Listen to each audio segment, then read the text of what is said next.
अस्सलाम वालेकुम नाजरीन, आज की इस वीडियो में दो तीन अहम खबरों के मुख्तलिफ पहलुओं का जायजा लेने की कोशिश करेंगे। नाजरीन, इमरान खान साहब की मुअस्सर हिकमत अमली ने हुकूमत को बैकफुट पे धकेल दिया है और अब हुकूमत ने ताकत का बाकायदा इस्तेमाल करना शुरू कर दिया है। नाजरीन, जो वीडियो का थंबनेल आप मुलाहिजा कर रहे हैं उसी से ही वीडियो का बाकायदा आगाज करते हैं।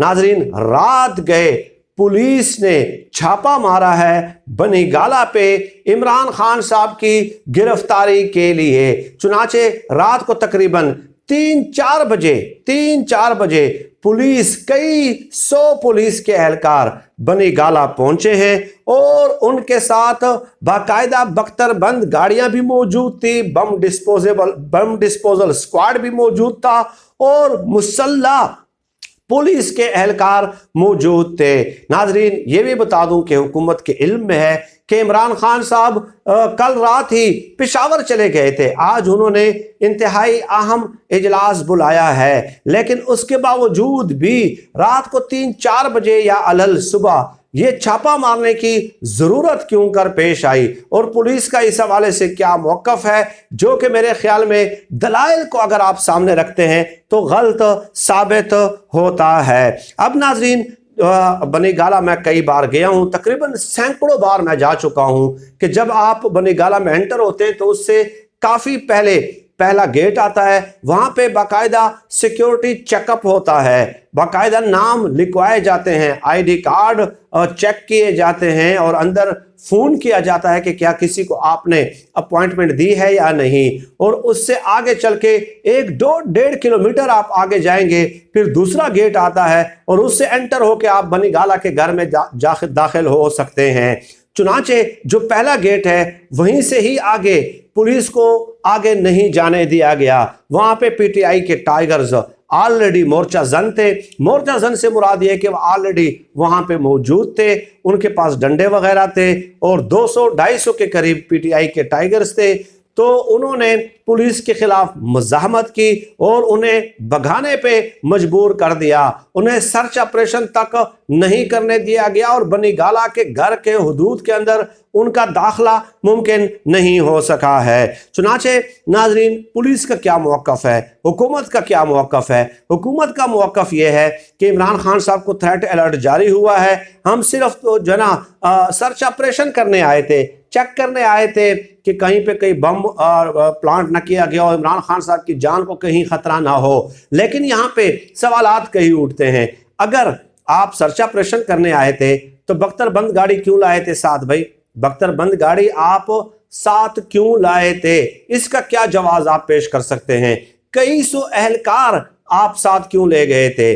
तीसरा सवाल यह है कि रात को 3 बजे आपको सर्च ऑपरेशन करने की जरूरत क्यों कर पेश आई, और वो भी उस वक्त जब इमरान खान साहब वहां पे मौजूद ही नहीं है। भाई, वहां पे जब इमरान खान साहब मौजूद ही नहीं है। चौथा ये कि अगर आपने सर्च ऑपरेशन करना था, डेफिनेटली इमरान खान साहब के स्टाफ के साथ आप रब्ता करते। मेरा नहीं ख्याल कि वो रोक देते। कानून पे अमल करने वाले हैं, अभी तक कानून कोई नहीं तोड़ा, कोई एक गमला भी नहीं तोड़ा मेरे ख्याल में अभी तक, और ना ही तोड़ना चाहिए, तो आप उनसे रब्ता कर लेते। पांचवी बात यह है कि अगर थ्रेट अलर्ट जारी हुआ है तो जो उनकी मूवमेंट होती है, बाहर जलसे होते हैं, वहां पे सिक्योरिटी की ज्यादा जरूरत होती है। घर के अंदर मैं खुद आगाह हूं कि इमरान खान साहब के पास किस कदर ज्यादा सिक्योरिटी मौजूद है। आपको जैसे मैंने बताया कि पहले गेट से आप अंदर एंटर नहीं हो सकते, बाकायदा सिक्योरिटी चेकअप होता है। हम जब मीडिया में होते थे तो वहां पे हमारे साथ जितना भी स्टाफ होता था उनके बाकायदा नाम मांग लिए जाते थे, आईडी कार्ड नंबर्स मांग लिए जाते थे कि आप इंटरव्यू लेने आ रहे हैं, आपके पास साथ कितने बंदे होंगे? 10 बंदे होंगे, 10 के नाम, डेजिग्नेशन, आईडी कार्ड नंबर, गाड़ी का नंबर, ये सब कुछ आपने हमें लिखवाना है। जब हम पहुंचते तो वहां पे बाकायदा एक को चेक करते कि ये नाम लिखे हुए हैं, ये आईडी कार्ड आप हमें चेक कराएं। तो इतनी सिक्योरिटी वहां पे उनके अंदर खुद मौजूद है। भाई, तो आपको ये जहमत उठाने की जरूरत क्यों कर पेश आई है? इसकी वजह सिर्फ ये है कि गो के इनके इल्म में था कि इमरान खान साहब पेशावर में हैं, लेकिन इमरान खान साहब ने अभी तक हिकमत और तदब्बुर से काम लिया है। देखें, इशारों और किनायों में वो एस्टेब्लिशमेंट को के ऊपर तनकीद करते हैं, बिल्कुल करते हैं, लेकिन उन्होंने लिमिट्स क्रॉस नहीं की है, रेड लाइन क्रॉस नहीं की है। अब कल मुल्तान का जलसा था, इनका ख्याल ये था कि इमरान खान साहब खूब गरजेंगे, बरसेंगे, उनको धमकियां देंगे और लॉन्ग मार्च की तारीख का ऐलान कर देंगे। लेकिन इमरान खान साहब ने लॉन्ग मार्च की तारीख का ऐलान इसलिए भी नहीं किया कि बैकडोर राब्ते हो रहे हैं और मामलात सुलझने की तरफ जा रहे हैं, मुज़ाकरात से हल हो रहे हैं, और इसीलिए इमरान खान साहब ने आज पेशावर में CEC का इजलास बुलाया है। मैं समझता हूं कि इंतहाई दानिशमंदाना फैसला है। अगर बैकडोर राब्ते कर लिए गए हैं, मुज़ाकरात से मसला हल होने जा रहा है, क्योंकि आपका वो क्या है, मुतालबा क्या है? मुतालबा यह कि कबल अज़ वक्त इंतखाबात हो। जब ये मुतालबा मुज़ाकरात से पूरा हो जाए तो लॉन्ग मार्च करने की क्या ज़रूरत है भाई? चुनाचे हुकूमत को यह इदराक हो चुका है कि इमरान खान साहब का मुतालबा पूरा होने जा रहा है, इसलिए वो रंग में भंग डालने की कोशिश कर रही है, इश्तियाल दिलाने की कोशिश कर रही है, ताकि इमरान खान साहब को इश्तियाल दिलाकर गलत बयानात दिलवाए जा सकें, गलत फैसला करवाया जा सके।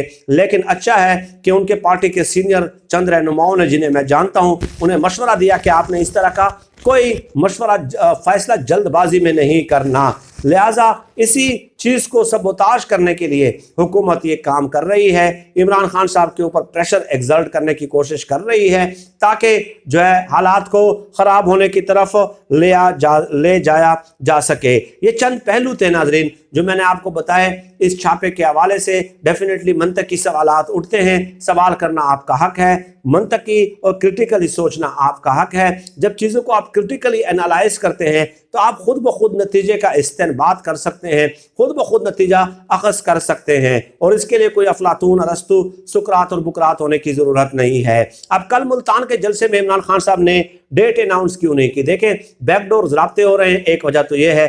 दूसरा यह कि इमरान खान साहब के पास अब पंजाब भी आ गया है, हमजा शहबाज फारिग हो गए हैं, अब कायम मकाम गवर्नर बन सकते हैं परवेज़ इलाही साहब, और हमजा शहबाज को एतमाद का वोट लेने का कह सकते हैं। और तीसरा ऑप्शन यह कि जब इमरान खान साहब कहेंगे परवेज़ इलाही असम्बली फिर तोड़ सकते हैं। और चौथा ऑप्शन यह है कि जो फैक्ट्स आदाद शुमार हैं उसके मुताबिक हमजा शहबाज के पास 172 हैं और परवेज़ इलाही के पास 173 लोग बनते हैं, तो एक वोट की अक्सरियत से ही लेकिन वो वज़ीर आला बन सकते हैं। तो इमरान खान साहब ने जब ये देखा कि बैकडोर राब्ते भी हो रहे हैं, पंजाब का सूबा भी आपके हाथ में आ गया है, KP ऑलरेडी आपके हाथ में है, तो इसलिए ठंडे दिमाग के साथ, तहम्मुल मिजाजी के साथ जो है फैसला करना चाहिए। और इसलिए आज पेशावर में उनकी बैठक हो रही है और CEC का इजलास बुलाया है।